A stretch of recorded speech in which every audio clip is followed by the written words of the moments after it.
c'est la Bible qui nous dit. Toi, na bitumba tozo bundeza bitumba molimo, eza bitumba molili maman. Prison nini ba koti si mabota na yo. Prison nini ba koti si a eu un résultat. On sala makambazo simbate parce que bazwa récite no batana kata prison. On le combat les autres simbate, on sala relation bébé, on sala relation bébé parce que bazwa libala no batana kata prison. Bible so ba Pierre était gardé dans la prison. Ba garda yo wapi papa. On sait combien des années on a en Europe, on a toujours na ba refus ya naturalisation. Ba pesa ko documenté. Au bois qui bangunda sur 3 fois, 2 fois, sur l'embi. Ba pesa ko nationalité ti.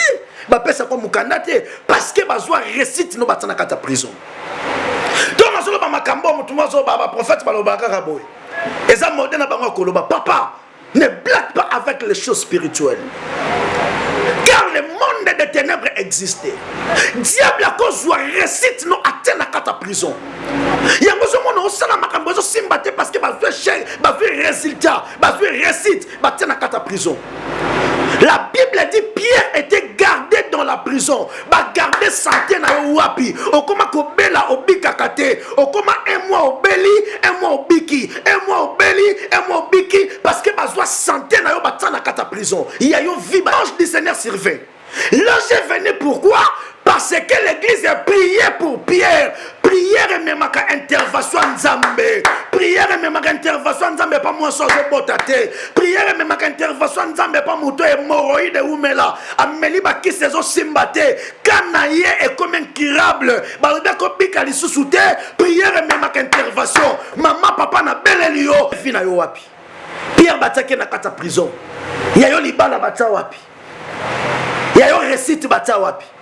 Il y a eu vie bomba wapi. On me dit qui se belé pour le cancer ou aussi la terre. On me dit qui se belé pour le diabète ou aussi simbato comme on a batonge aussi simbaté. On se dit bon là moi belé maman kili. Ezo futo kaka ingratitude. Ozo mi tout na osalanine. Malchance ou tu as. Ba personne va s'affronter ba mungu ate. C'est la prière qui amène l'intervention de Dieu dans la vie d'une personne.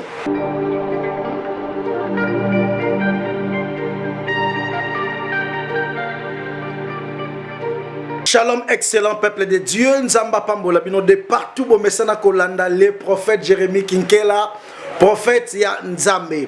Bien aimé Nzamba Pambola, bino pour la fidélité na ba émission na ngai, ba abonné à AHP, bande ko benga balobi papa.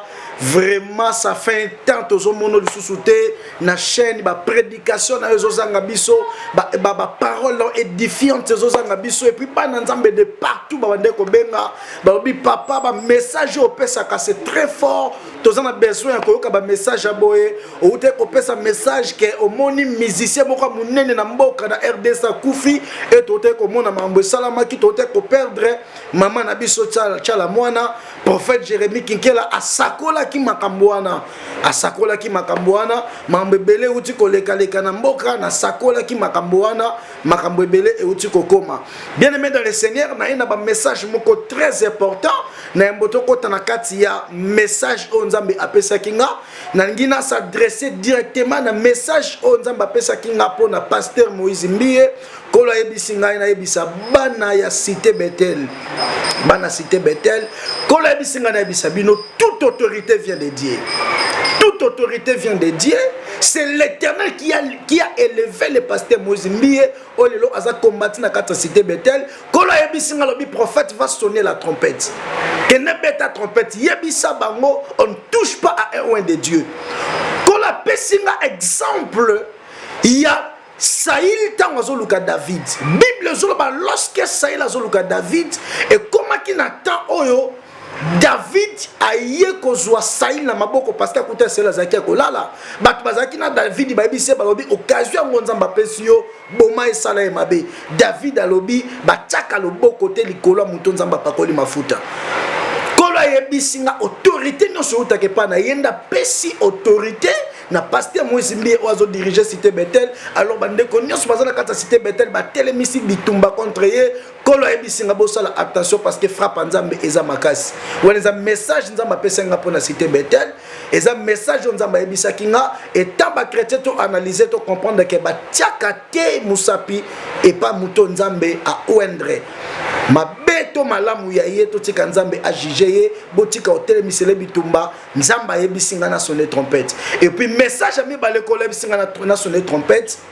et pas il y a un homme de Dieu anti-valeur na kata mboka oyo un homme de Dieu un anti-valeur na kata mboka oyo oya fingisi christianisme a fingisi basala nzambe a fingisi nous les prophètes a fingisi les évêques kolo yebisi ngai il y a un anti-valeur na kata mboka akolala kolamukate akolala akolamukate akolala akolamukate na anti-valeur moko fingisi basala nzambe na monde entier afingisi basala nzambe précisément na kata mboka na biso la RDC kolo yebisinga akolala aolamukate akolala akolamukate na moni alali mais alamukite c'est le moment ozoka message oyo kolo yebisinga na sonner trompette répands-toi zonga na nzela nzamba za na besoin na yo nzamba za na besoin na yo nzamba pambola mutu nyonso oyo azolanda ngai nangi to sambela to ka message o nzambe a pesi biso Père éternel Dieu de grâce na sambelo ko la prophète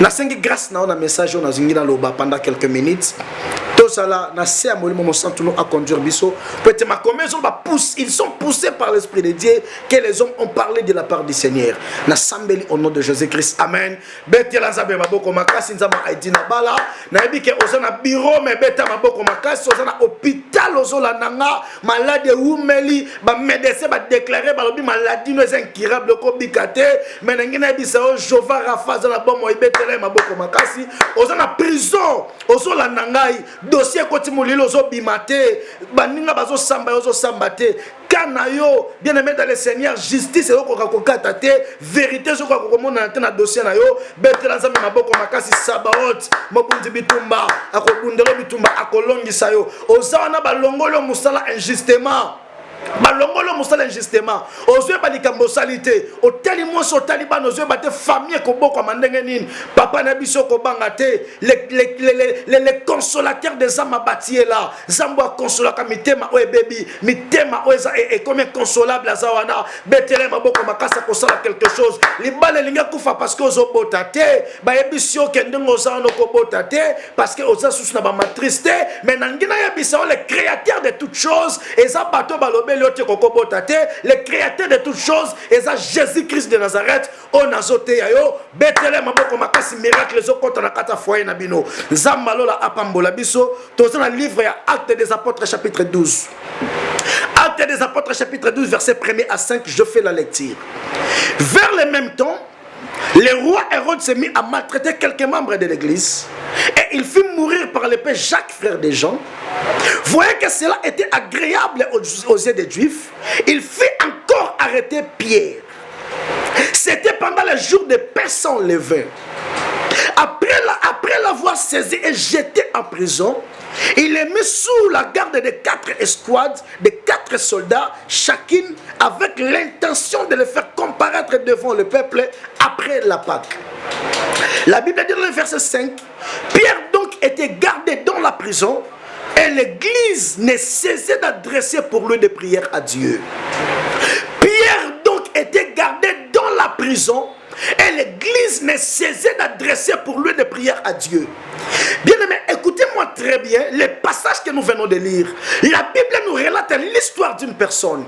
C'était un homme de Dieu, un homme considéré, une personne qui a marché avec Dieu, une personne que l'Éternel a opéré des miracles à travers cette personne.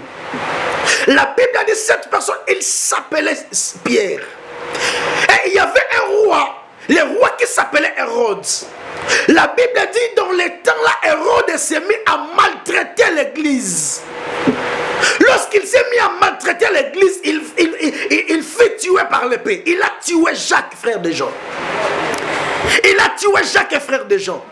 Il a vu que cela était agréable pour lui et aux yeux des autres.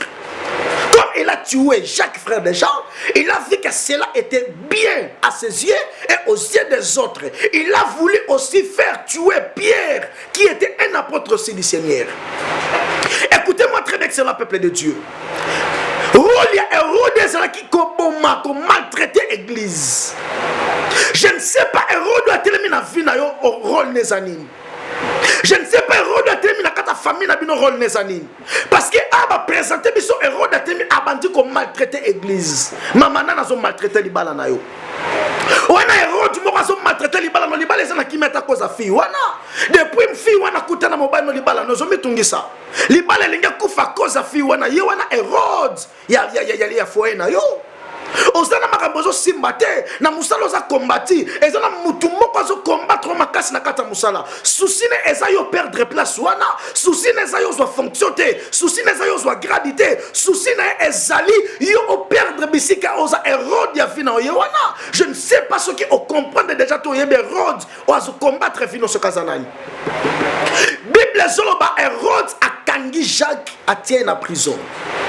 Après qu'on tient Jacques na prison à Bomier. Tant à Bomier à mon qui a moins à malam, il faut continuer. Aïe kokanga Pierre. Lorsqu'il a kangé Pierre, a tiré Pierre na kata prison. Mais ezana battu belé ta otambo la vie na kata prison molili. Azana ma yela otanga ba classe mais bazo musala ba bomba na kata prison. Ba emprisonna musala naï. Ba tikele ba chance atanga. Akoma docteur en droit, akoma docteur en théologie, akoma licence, akoma gradué, azo ba diplôme non ba master azwa. Mais ba vi musala ba tina kata prison. Je ne sais pas si je parle à quelqu'un. Bien le diable a côté que l'on chance y a des balles. Soit non les balles bala. Soit les balles mon quoi bien. Ça la relation bien. Mais a vu ma botte à tina kata prison. Il y a bati qui a bala mais ma botte à tina kata prison. Prison nini ba côté ça ya yo vie. Prison nini ba côté ça yo musala. Prison nini ba côté ça yo ba relation. Diable azwaka vie à moutou peut emprisonner yango. Bien aimé dans les Seigneur, n'oublie pas le combat spirituel est réel. C'est la Bible qui nous confirme ça. La Bible dit, nous combattons pas contre la chair et le sang. N'oublie pas maman, n'oublie pas papa. Ce sont des choses à ne pas ignorer. Nous combattons pas contre la chair et le sang, mais nous combattons contre les esprits, nous combattons contre les princes de l'air, nous combattons contre les princes des ténèbres, et c'est la Bible qui nous dit. Tu as bitumba tozo bundeza bitumba molimo, eza bitumba molili maman. Prison nini ba koti si mabota na yo. Prison nini ba koti si a eu un résultat. On sala makambazo simbate parce que bazwa récite no batana kata prison. On le combat les autres simbate, on sala la relation bébé, on sala la relation bébé parce que bazwa libala no batana kata prison. Bible zo ba Pierre était gardé dans la prison. Ba garda yo wapi papa. On sait combien des années on a en Europe, on a toujours na ba refus ya naturalisation. Ba pesa ko documenté. Au bois qui bangunda sur 3 façons de fois sur l'embi, ba pesa ko nationalité té, ba pesa ko mukanda té parce que bazwa récite no batana kata prison. Donc on solo ba makambo mutuma zo ba prophète ba lobaka raboy. Eza modèle na bango koloba papa, ne blague pas avec les choses spirituelles. Car le monde des ténèbres existait. Diable a cause récite non atteint à kata prison. Il y a besoin de ça makambo zo simbate parce que ba fait résultat, ba fait récite, ba atteint à kata prison. La Bible dit Pierre était gardé dans la prison. Ba gardé santé na wapi. Okoma ko bela obika kate. Okoma un mois au beli, un mois au biki, un mois au beli, un mois au biki parce que ba zoa santé na yo ba tana kata prison. Il y a yo vie ba ta quelque part ba ta yango wapi. Osala ka ba relation belé au profitera rangote parce que bénéfice ba relation sala ka ba tana kata molili, ba tana kata prison. Pierre était gardé dans la prison. Hérode a vu Pierre atteint dans la prison. Maman diable a vu vie à mon toit dans la prison. A vu que c'est moi mon toit dans la prison. A vu que kimia mon toit dans la prison. Diable a vu santé à mon toit dans la prison. Mon toit comme maladif. A bela kaso bikati. Ba te bele basana ba hôpital ba malade zo monana te. Ba docteur basalo ba ko sala ba bien comme intervention nzambe. Il y a eu un problème, et ça problème. C'est pourquoi on appelle la bande de cognosso, se retrouver dans un problème spirituel, au célibat est fort réseau simbaté, au tengue ba classe au côté si ba débat na place au simbaté, na bi côté à contact na ngato sambela na plus de 143 89 99 61 014. Na bi côté à contact na ngato sambela. Bien-aimé Seigneur, affaire où est prière. Bible sur la Pierre était gardé dans la prison. Lorsqu'il est gardé dans la prison, la Bible dit quoi? Qu'est-ce que la Bible dit? La Bible dit l'église ne cessait d'adresser pour lui des prières à Dieu. Pierre était dans la prison, mais l'église priait pour Pierre. Il était gardé dans la prison, mais l'église continuait de prier. Papa, continuez de prier, même si les choses ne marchent pas, ne baisse pas les bras, même si les choses ne marchent pas,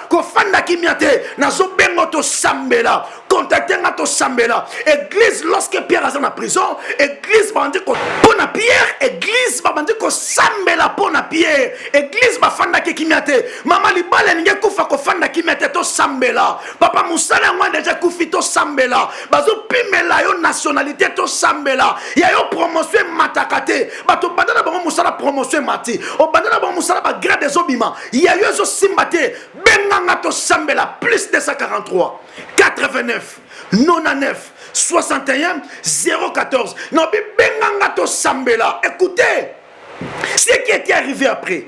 La Bible dit quoi? La nuit qui précéda le jour où Hérode allait le faire comparaître Pierre, lié de deux chaînes, dormait entre des soldats et des sentinelles devant la porte, gardait la prison.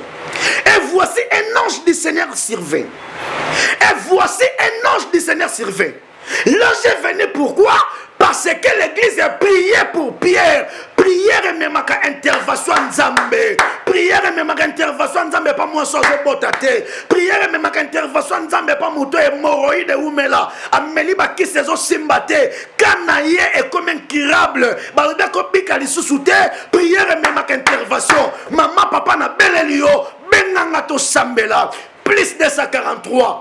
89, 99, 61, 014. Benga prophète Nzambe. Souci nangaza kota contact nangato Sambela. Nangena ebisayo et loko memaka intervention na vie à mutueza prière.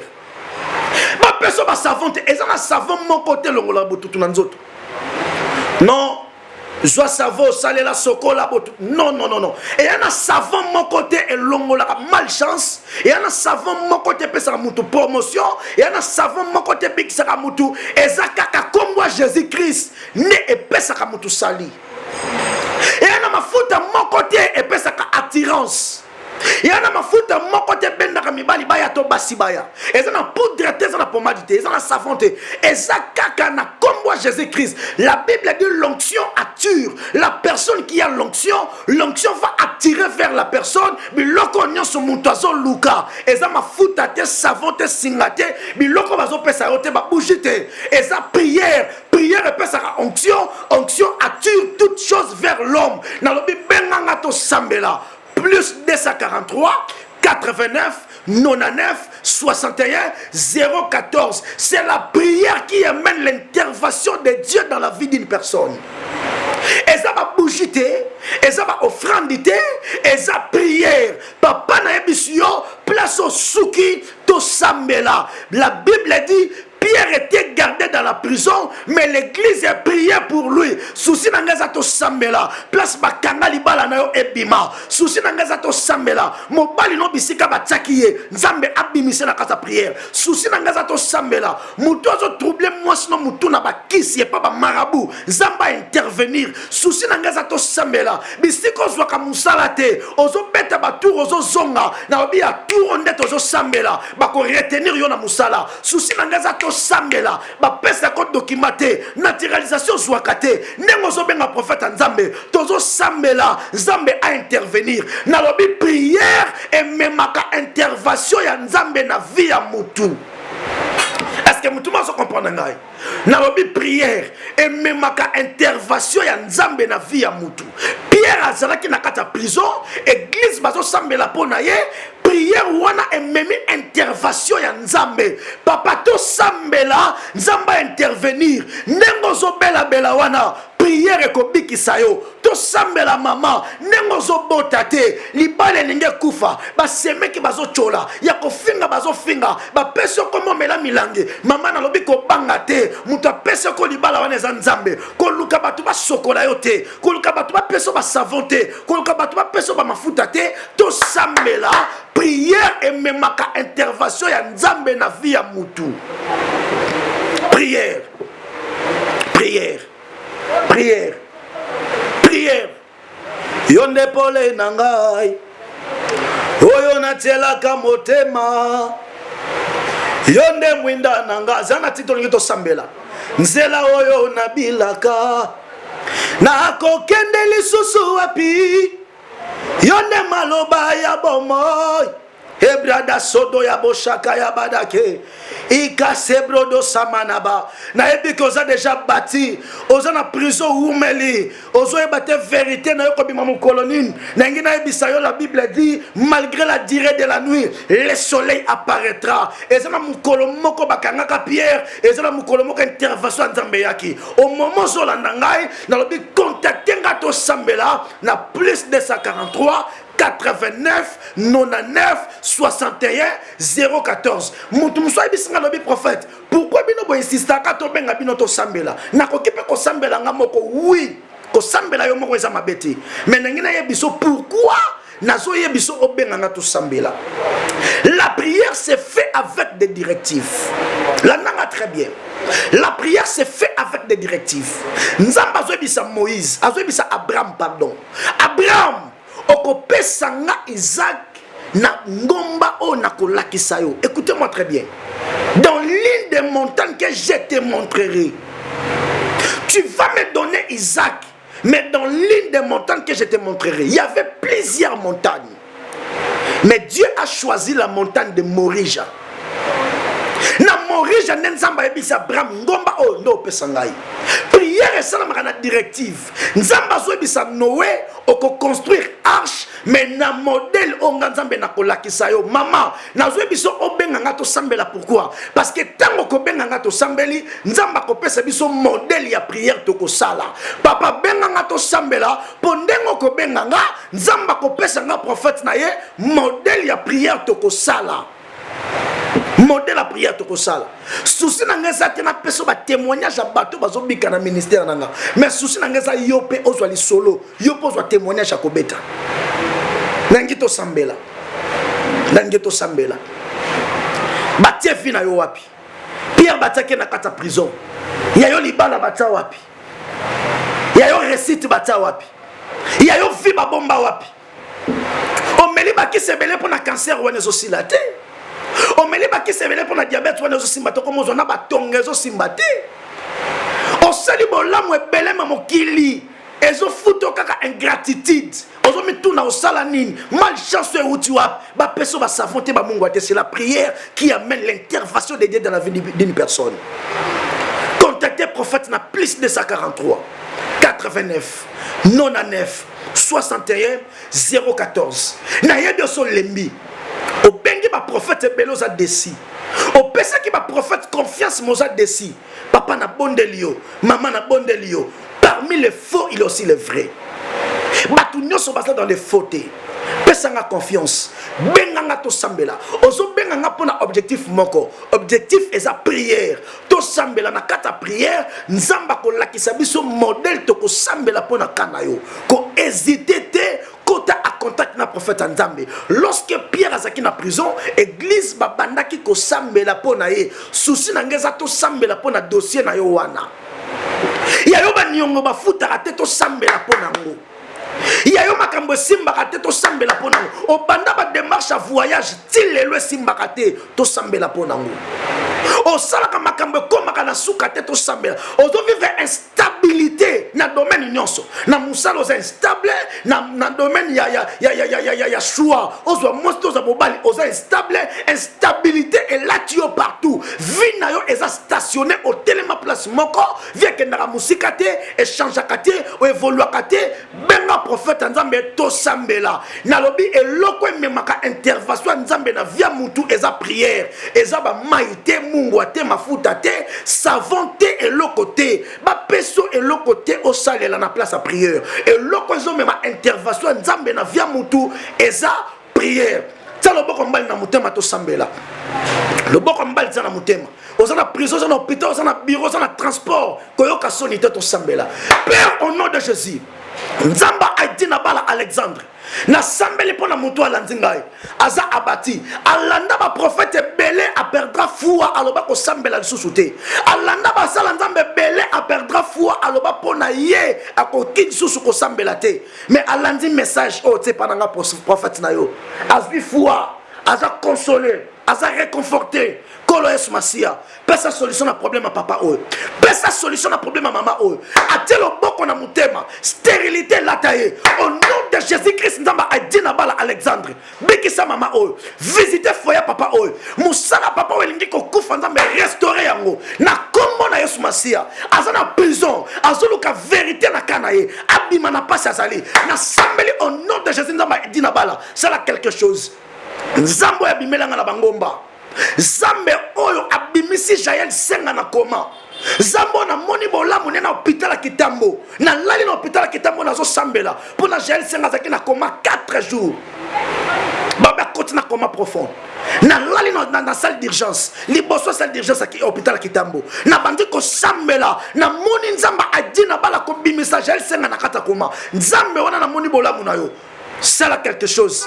Na vie à papa oyo, na vie à maman oyo. Ouais, lundi message oyo. Akuta un miracle au nom de Jésus-Christ. Ouais, lobi amen zambalo la pambola. Na lobi nengo lanze mission au directement côte à côte qui na prophète nzambi. Plus 243 89 99 61 014. Benganga to sambela. Nzamba pesa biso ba directif ya prière. Nzamba pesa ba directif ya kanayo. Qui est à la base de Makambo Zomona. Il y a Pierre Ezraki Hérode. Il y a Yo Ezanan. Benganga Tosambela. Un grand merci à mon père spirituel, le docteur André Avibila. Un grand merci aussi à son père, le père de mon père spirituel, le pasteur Barthélemy Maswakwa, église La Trinité na KDC. Zamba Pambola bana KDC communauté nangai. Bana la borne. Bana Nzambe Malamu. Ba chrétien monde entier mobimba. Nzambe ya Lola a Pambola Bino. Merci beaucoup, c'était le prophète Jérémie Kinkela, prophète Yanzambe.